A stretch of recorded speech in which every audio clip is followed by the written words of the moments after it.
Nah, untuk mengetahui perkembangan lalu lintas mudik terkini dari ruas tol Pejagan Brebes Timur, sudah ada produser lapangan CNN Indonesia Agustinus Riyandi.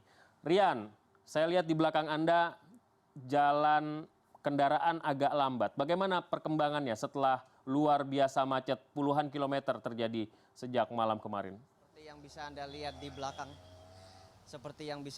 lihat di belakang, kami saat ini, lalu lintas yang keluar pintu gerbang tol Brebes Timur masih mengalami buka tutup jalur.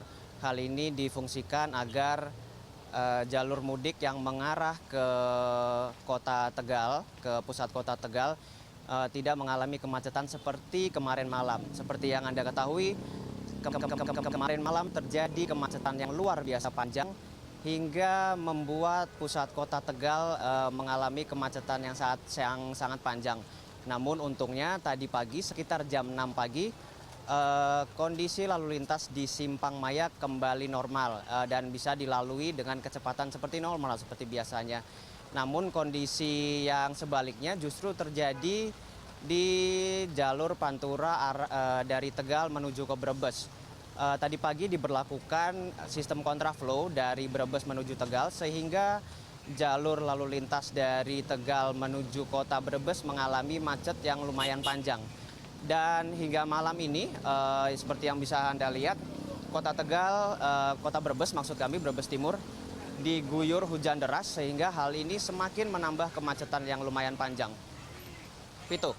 Baik, analisis Anda. Apa sesungguhnya yang menjadi penyebab utama kemacetan mengular begitu luar biasa terjadi sepanjang mudik ini di pintu tol baru ini? Iya, Vito. Ada beberapa analisis mengapa jalur tol di Brebes Timur dan jalur Pejagan serta dalam kota Brebes dan kota Tegal mengalami kemacetan. Salah satunya adalah adanya bottleneck yang menuju ke arah pintu keluar Brebes Timur. Bottleneck yang dimaksud adalah dari 4 lajur mengecil menjadi 2 lajur. Hal ini yang menjadi salah satu kemacetan. Selain itu juga kalau di dalam kota Brebes dan Tegal sendiri banyaknya pom bensin yang ditutup, banyaknya pom bensin yang digunakan untuk berkumpulnya kendaraan para pemudik juga memicu kemacetan yang luar biasa panjang.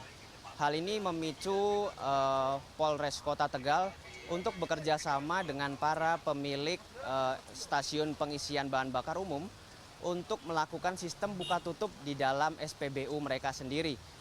Apabila SPBU mereka penuh, maka mereka harus segera menutup agar tidak terjadi penumpukan di dalam SPBU. Namun apabila SPBU mereka sudah kembali sepi, maka mereka diizinkan untuk kembali menerima para pemudik. Selain itu ada alasan kedua yang membuat macet kembali terjadi dan sangat luar biasa panjang untuk tahun ini, yaitu terjadinya penundaan pembangunan infrastruktur di Jalan Tol Brebes Timur.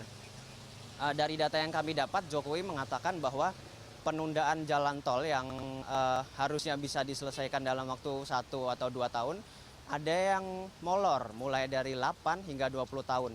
Hal inilah yang mengakibatkan kemacetan yang juga lumayan panjang. Dan Jokowi sendiri berjanji bahwa untuk mudik tahun depan, jalan tol yang menghubungkan seluruh Jawa Tengah sampai ke kota Solo dan Semarang sudah mulai bisa dioperasikan sepenuhnya. Vito.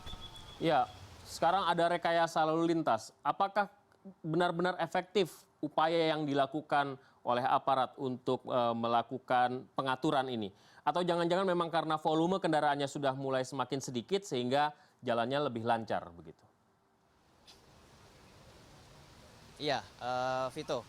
Untuk pagi tadi ada beberapa jalur yang mengalami semacam rekayasa jalur dan menuai kesuksesan seperti jalan raya di Simpang Maya yang berhasil kembali normal lalu lintasnya karena adanya pengalihan jalur ke arah Jalingkut atau jalur lintas utara yang melewati kota Tegal. Namun selain itu ada juga rekayasa jalur yang justru bukannya menambah lancar, justru menambah parah. Seperti yang kemarin malam terjadi di pintu keluar Brebes Timur yang justru menjadikan kemacetan hingga 30 km lebih. Vito. Baik, Agustinus Riyandi dari pintu tol Brebes Timur. Hujan, hati-hati dan jaga kesehatan.